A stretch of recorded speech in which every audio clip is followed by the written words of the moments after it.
Welcome back to Battletoads 2020. This is the life. Clean air, time. I get to have a nice little relax. What could possibly go wrong? Hey, don't let that guy bother you. People like him try to spread pain. I'm all about pleasure. Who are you guys? Oh my. You. Probably a stoner. I was a Battletoad. Ooh, sounds dramatic. You're scoping chill. Yeah, that's right. Pimple totally quit, guys. Absolutely. That's awfully nice, but I should be more careful with who I trust. Hey, I'm the one talking to a guy carrying stuffed animals in public. We both could be psychopaths, man. Guess you're right. God, this chapter is so weird. As opposed to the other chapters. Trust me, Re-roll you'll play. find out. Well, at least people got to know how to play D&D, I guess. I mean, at least they're having fun. Let's gather around the campfire and sing our campfire song.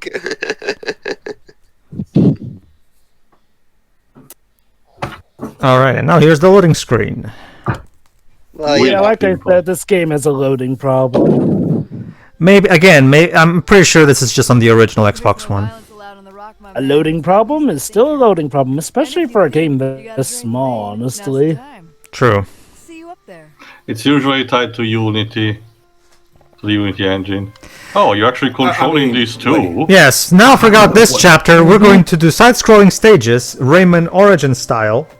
Nah, Donkey Kong Country. Sure, if you want. Sure. Let's add another gameplay style to the mix. Again, it's not inherently a bad idea, but like I said, considering how long it's been since the last time we did what the game, I guess, considers its default sense of gameplay here and there, it can leave a player feeling overwhelmed. Well, David, that's the problem with this franchise inherently as a whole. What gameplay should we do? I know, let's do every single gameplay thing ever. I can tell you that Joseph Ferris's It Takes Two does this infinitely better. Yeah, because I'm going to say many games have done this. Look at 3D Mario, look at 3D Sonic. Series. Absolutely. Okay, let me say, it's not impossible to do it this way. However, it feels like this game didn't learn from the problems of the original Battletoads. Like, here's the thing. Battletoads as a franchise have pretty much made its identity as a beat-em-up, seeing as how, after the first one, then there was the arcade game, and then there was Battle Maniacs, and then the crossover with Double Dragon, which, from what I recall, they pretty much decided to mainly focus on the beat-em-up element here and there. This feels like it's going back to the old series roots in the worst way possible. Again, it feels like they didn't learn about the problems with the original's genre roulette here and there. And it's not impossible to do a genre roulette. I actually enjoy the adventure games despite that. It would be like if World of Final Fantasy... Except Make the Cat. It would be like if World of Final Fantasy had that thing where if you attack an enemy, but that enemy gets defeated before that character attacks him, he attacks the thin air, and you lose a turn. No, that's not something that people want to see brought back from Final Fantasy 1. Nobody wants that back. On top of that, let me ask this. Why these two in particular? I'm fine with having a new one from the group of one night. Why not associate that one to Pimple instead of having these two that you just met, essentially? Because Pimple was busy finding himself. It's those two things that the Lara Queen sent with Pimple down the ship too. Yeah, I remember that. Well, you can play as Pimple, though. I guess if you have been your free player in this case. Dej? No. Dej? What? I guess you can do that if you're in free player instead of two. Well, I can tell you that the D-pad prompt that usually shows up in these levels doesn't show up here, so I don't know if I can switch. I didn't know how. Also, let me guess, Pedro, Contra syndrome. Yay! Also, it doesn't seem like you. Okay, not necessarily. It seems. Because I saw. No, your character actually get teleported. Fair enough. Anyway, yeah, Dej. No, because I saw a Let's Play of it, and I remember the scene where people were playing as Pimple. Are you sure it was this level? Yeah. Are you? Well, it's weird because there was no indication that Pedro was able to select Pimple for this, and there's no indication of a D-pad prompt for it. Are you? Not that I saw. Sure, you didn't miss. Maybe I absolutely missed. Sorry. Oh God. Maybe absolutely sure that you... Go ahead. Go ahead. Go ahead. Alphabetical order, Jova. Are you absolutely sure that you aren't mistaking this with another similar-looking level? Like, that's the thing about this game. Is there another platforming section in this? There's a shit ton of these, Dej. Yeah, go. And so it might be a later one you're thinking of. Well, regardless, it doesn't matter much because both characters in this particular setup that I'm using right now play the same. So I'm willing to bet that Pimple also plays the same. So it doesn't really matter, really. Yeah. Well, anyway, because like I said, a Let's Play I saw and even a live stream, they were playing as Pimple and one of these rejects throughout most of the time. I guess it's because you haven't. Who was the last character you played as in all previous levels? It was well, previously it was the spaceship thing, and before that. The carpet, Jeff riding. Yeah, so that was still back when I was doing, I'm playing as Rash and my brother's playing as Zitz. So I think I get the feeling, Dej, that you may be mistaking this with another level that just has this gameplay style, and that's a good segue. Wait, Pedro. Are there any more? This world, are there any? Throughout the game, are there any more platforming sections? No, this world is literally just platforming stages. Yeah, so yeah, so it pretty much might have been another level, essentially. No, I can link it to you right now. Well, whatever. Like, it doesn't matter. Like, the point is, we're doing boring, blocky platforming stages, and these stages are, in my opinion, the worst this game has to offer because they're boring, generic, devoid of any interesting gimmick that gives them any kind of identity. I mean, Dez can go ahead and link it, but either way, that is a good segue to what I was going to say, though. A lot of these levels do not feel like they have their own identity in that regard. Sure, yeah, they're technically unique, but that's mainly on a surface level. Otherwise, they feel very homogenous here and there, and that's when, they're going with... Well, okay, yeah, even with the genre roulette shift, a lot of the levels feel samey, like, oh, wacky weirdness here and there. There's not enough differentiating them all over, unfortunately. This is the most forgettable Ubi art game I've ever played. Pimps and friends.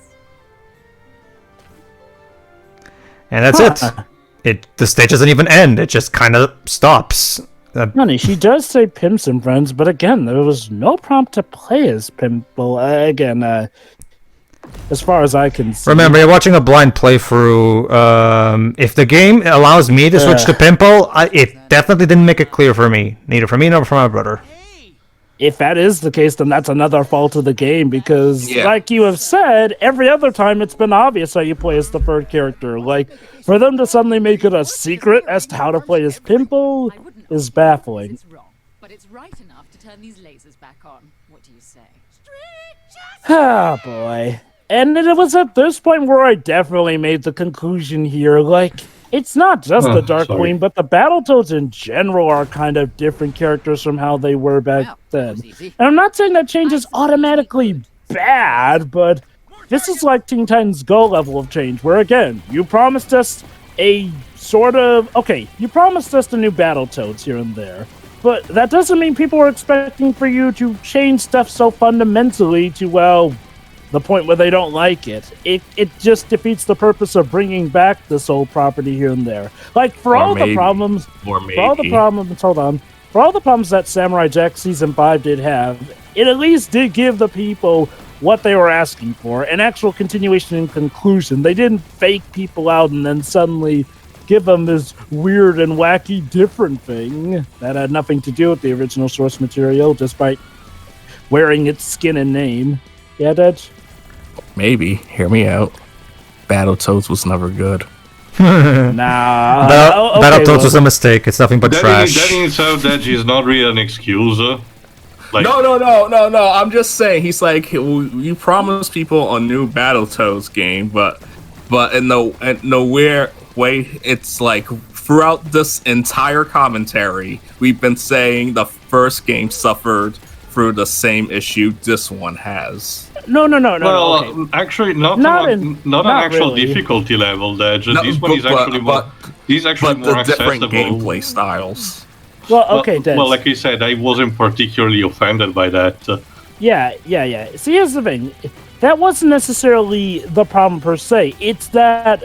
No, the problem is that it feels like this game has not properly learned from the mistakes. It's not simply just a matter of it repeating them. It's about that it arguably does it the same, if not worse. You're like, here's the thing. And I feel like that's the better argument you should be making. The biggest example of people wanted a new game, but it's not the one people wanted, is Banjo-Kazooie Nuts and Bolts. Because from what I've been told, it's a perfectly fine game, but it's not what people wanted out of a Banjo game. It feels like a spin-off title.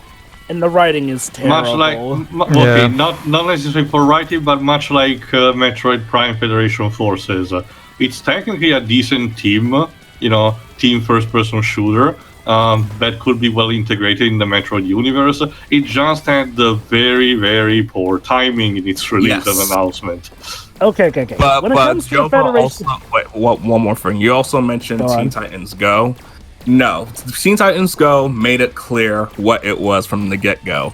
The quality of the show is a completely different one, but it wasn't like they promised you a new Teen Titans series. Now, however, with the movie itself, when they said, "Oh, watch it, and then we'll help get us a season 6 of the original, and then we get a crossover movie instead," that's a valid complaint.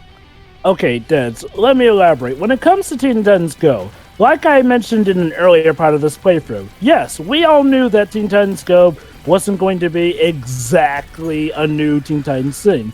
The problem was this, though. There was always that air that, if we support Teen Titans Go, then we'll get our Season 6 of Teen Titans. No, it was only with the movie.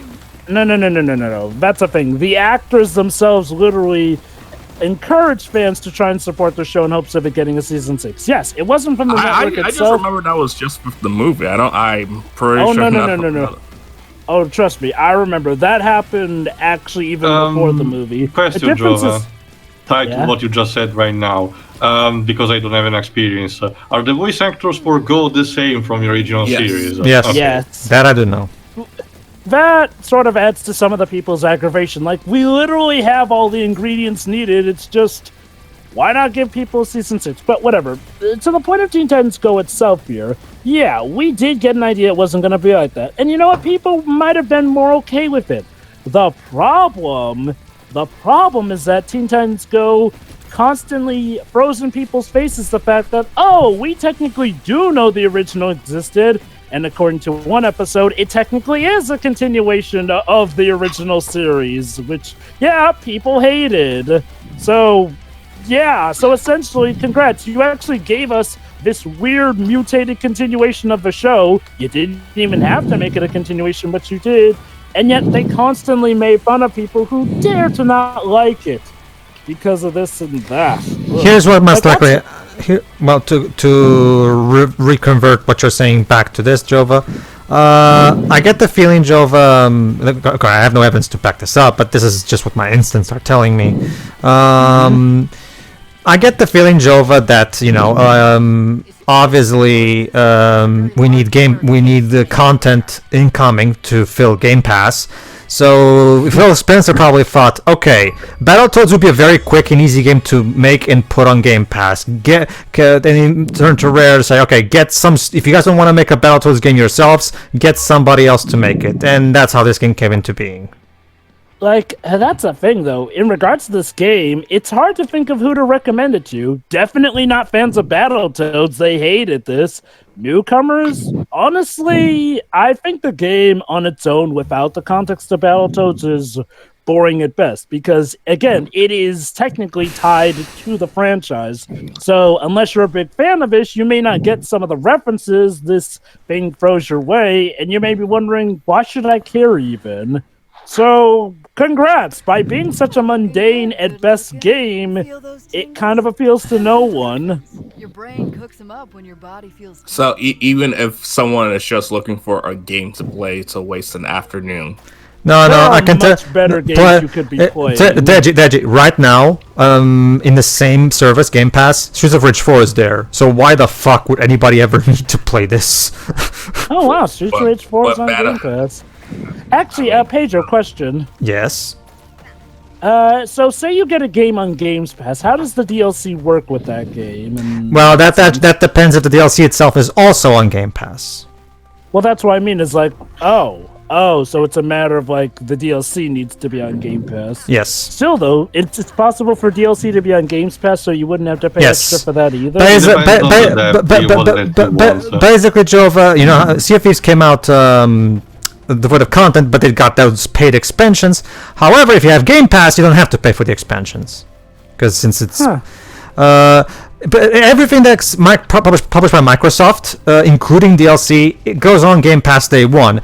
It's it's third-party stuff. It's a third-party game like Streets of Rage 4 that things become a bit more. It depends on whether Sega is willing to put it on Game Pass or not. Usually it's Microsoft who has to make some kind of deal. Okay, how about this? You guys put this on Game Pass day one, and we'll give you a big bag of money, or something along those lines. For Streets of Rage 4, exposure. Again, it's mostly also that. that too. Well, that's the thing. Well, they usually too, they do that with the smaller indie games who could use that. Streets of Rage 4, I will argue, doesn't necessarily need a lot of that is obviously to what the dev team thinks. Again, maybe they thought that anything that could have helped them.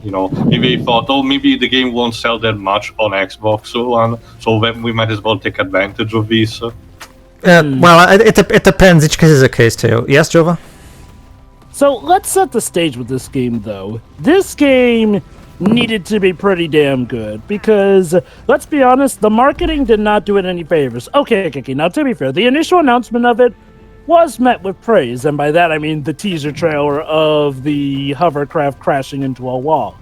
But the moment that first trailer was shown, people were iffy on the art style. Then by the time the Dark Queen was shown, people were pretty much starting to hate the art style. Again, may I remind you, a lot of trailers had more dislikes than likes for this game. So what this game needed to deliver was good gameplay and very clever writing.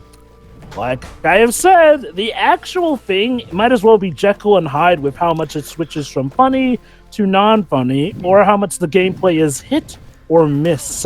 Like I said, the tragedy of the visuals of this game is that I love the visual style that they go, because I love these because to me this is how you should go about side-scrolling 2D games nowadays. However, the artists themselves were very, very uninspired when it comes to creating the actual characters, the actual environments. Everything looks bland, and like despite having a lot of effort put into it when it comes to the hand-drawn animation, the art itself is very uninspired. For me, it's more the fact that it's slightly similar in a sense that I like the fluidity of the animations and the actual designs, even if they might be different from the original. On that note, the one thing that I wish the game had was more returning mooks from the original game outside of the first level, which serves as a throwback. Again, introducing new species and everything, but spice things out a bit more. To me, like I mentioned in the past, the thing that fucks me over the most is the color palette. It's just done in a way that it's so not pleasing to the eyes. And mind you, the colors are vibrant, it's not desaturated. So that step is taken, but it's just the balance that they chose. These weird shapes of, in this case, for example, magenta, and brown tend to rust orange. I can actually answer you that too. Oh, I'm sorry. I can actually help you there. You know what? If you compare this to the art style of the original game, here's the problem. It looks too clean. Like whereas the original Battletoads, if you take a look at the actual graphics of the original Battletoads, the game had a cartoony art style, yes, but it was but the colors were nowhere near this vibrant. They were a bit more balanced in terms of the coloring. There was a bit more grit to everything, like Jova mentioned before. This looks like an incredible. This looks like happy plastic. It looks like Happy Tree Friends, basically. No, please do not remind me of that show. Happy Tree Friends. I argue Happy Tree Friends answer the question that I posed. It has actually a better color balance in terms of its palette. What I mean is exactly the colors that they chose to associate and in contrast with each character. I don't know, but it's just something that it's not, aside from the actual Battletoads, which maintain the color schemes of the original, therefore they are, they actually work on that front. The rest of the game feels at odds with itself. Like I said, this is also exemplified by the outfit of the Dark Queen. Outside of the actual composition of the dress, to me it's more the color balance that feels uninspired. Put some red into it, not just the purple and the black. But to go on, Jova. I think I get what Tio means. Is like, well, look at some of these backgrounds here. They put hot colors on hot colors here and there. That's not to say that they completely blend with each other, but it feels like they don't Pedro, always mix the best. Compared to the game, one game that we done just recently, Outland, that game was all about the color balancing and how it had to contrast with each other. Even when it had more, not defined color, instead we were more, watered down, like it was a painting. It still managed to work decently. Here, something feels wrong. I was just about to ask. Don't you have a roll jump?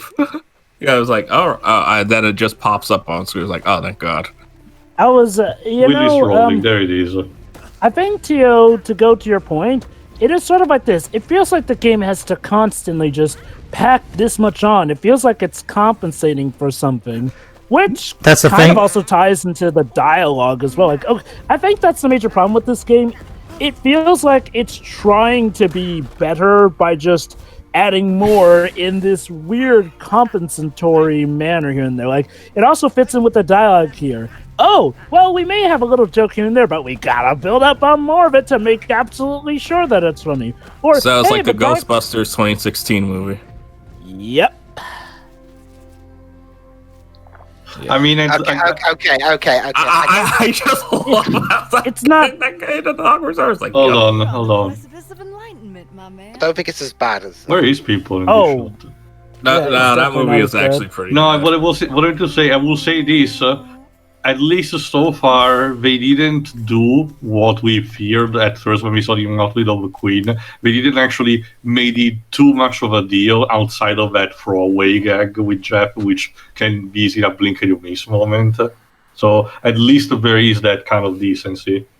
That said, though, it is annoying how much they harp on stuff here and there. Like, again, the problem is like, well, if you don't find something funny in this, congrats. They pretty much amp it up by 10 times each time, which means that the jokes need to be good for us to want more of them.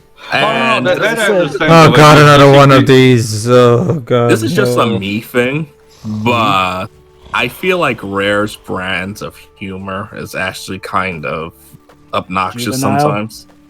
Well, yeah, I mean, okay. We have a lot of fun. I know it's British humor, but at the same That's time, the thing. Okay, Depends on which game you're. Hold on. Before Drips gets pissed off, do we know if the other team, the major team that worked on this game, is actually British? Yes. no. I'm just saying Rare in general. Okay. They're British. We do. Too.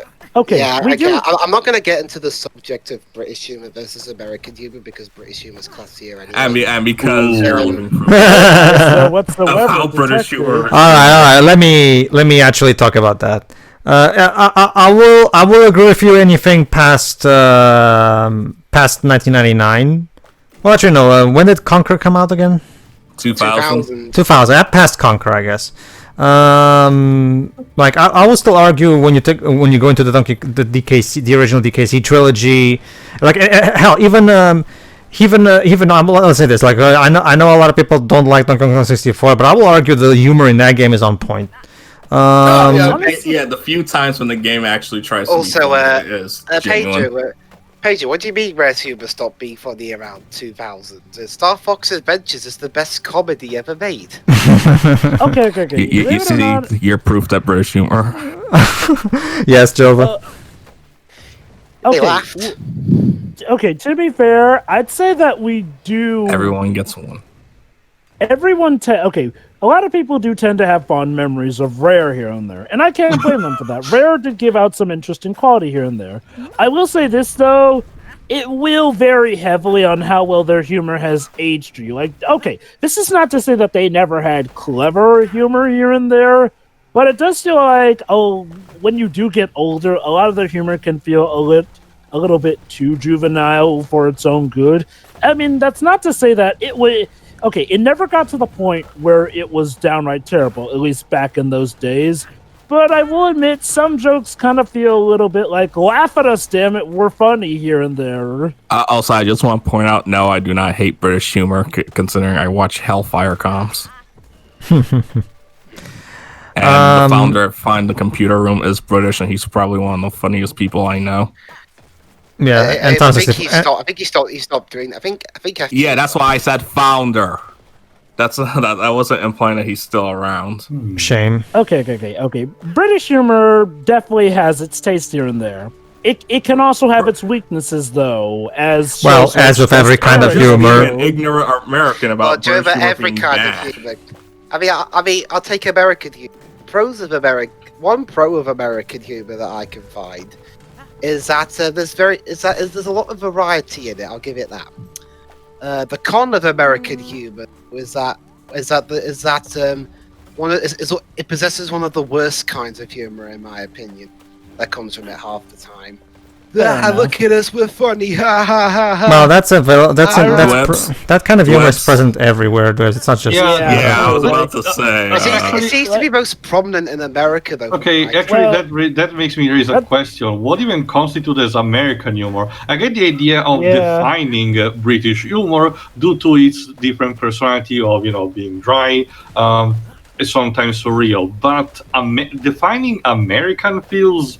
I haven't found a proper, way to configure that. America gave Hold on.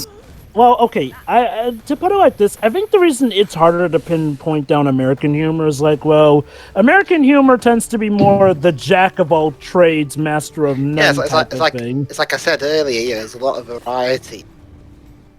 Mm-hmm. Okay, but I feel like most British humor is known for dry humor than anything. Although, Dwibs, it's only whereas America, most of it is in your face. They already noticed, so allow me to explain what's going on. Actually, no, I was laughing a bit to that in a second, but no, to be honest, to get the action instead of this, I kind of like this type of co-op, especially since now it has evolved into actually working together, again, a la Joseph Paris. What I will say instead is that while I have no problem listening on its own, the music here feels a bit unfitting. I get what they're going for, the whole, relaxing your mind and everything, the process that Pimple is going through, but it feels a bit odd. It was okay at the beginning, and like I said, I do believe listening on its own, this track is perfectly fine on its own. It's just, and remember, this was the composer of Thomas Was Alone, which has a gameplay where it's practically entirely based kind of around this, just with, cubes and rectangle shapes. So I get it probably also an Easter egg in terms of, music. It's just that on the long run, it seems that it's not fitting too much. Fuck you, game. It really I think I get where this bit's going. Whenever you jump, the spikes moves. You have to be careful. there are actually traps on the ground. At first, they taught you how to use them to create a pose that you call traverse, but now instead they are traps that you need to avoid stomping. And now we have to do a Zelda-style puzzle where we have to try to find a way to press all the correct switches so we can open the way forward. Where did your partner go? He died. Guys, I need bear. And he can continue. Now, the way this works, Teo, is that you can be hit 5 times. If someone gets hit 5 times, they die, and if the other player dies, it's a game over. However, if the other player manages to reach the next checkpoint, the second gets revived. Okay. If I recall correctly, during the beat 'em up segments, the live system worked a bit differently. Like, I recall there being more numbers here and there. So I guess things are different here because platforming section. They're trying to keep things a bit more challenging because, the platform... that's what I'm thinking, at least. I don't know. Well, that's the thing, though. It's like, it's one minute change the gameplay, but it also changed how lives work based off of sections. I feel like maybe we're going a bit too far with something here. Honestly, I'm more bothered by the fact that this puzzle is boring, confusing, and it's just an overall waste of my time. Hey, Dwibs, it's funny you mentioned the whole laugh at us for funny thing, because despite this being written by Brits, this game does that in spades too. Well, it's interesting you mentioned that, Jova, because speaking of British comedy, Uh-huh. Austin Powers is hilarious. Anyway, there's one thing that a few people, including myself, have noticed about the later series of Red Dwarf, a popular British sci-fi comedy, is that quite a few bits of comedy in that series in the recent seasons have a bit of an American edge to them. Like they start making jokes that not necessarily the jokes themselves, more the style of American sitcoms like, say, Seinfeld. Which makes sense because during the early 90s they were trying to get an American version of the show off the ground, but it didn't work. Hey. But I'm guessing the humor must have rubbed off on one of the creators. I kind of humor since the show got revived in the late 2000s. I grew up watching plenty of British comedies like Monty Python's Flying Circus. Pedro showed me the Holy Grail, and I was laughing my butt off. Exactly. Oh, yeah, Monty Python is British humor at its very best. The Dej, they're the creme de crop of British humor. That's actually something I really enjoy. Seeing people of other nationality get into a British comedy. Like I've been I've seen a few Americans on like social media say they really like. Oh no, that's not even just that. My country in general is a big fan of British humor. Remember, we made our own Portuguese remakes of your British sitcoms. Like we have our own Open Hours. Imagine a Portuguese remake. That's it. That's the one. Imagine a Portuguese remake of Doctor Who. Well, Doctor Who is not necessarily it's not a flat-out comedy, is it? With the way it has been handled recently, might as well be. I would say that. I mean, it's not a sitcom, though, is it? I don't. With the way it has been handled recently, but okay. Fine. Intentional comedy. To answer straightly your question, Pedro, no, I can tell you that. Because sci-fi adventure drama. That's what you have described. It has some comedy in it. Well, obviously, but it's not a completely comedic show. Like you're actually meant to take something seriously at some point. Yes. Oh yeah. Speaking of which, Ribs, how's the show been ever since? From what I've heard from fans say, since it went woke.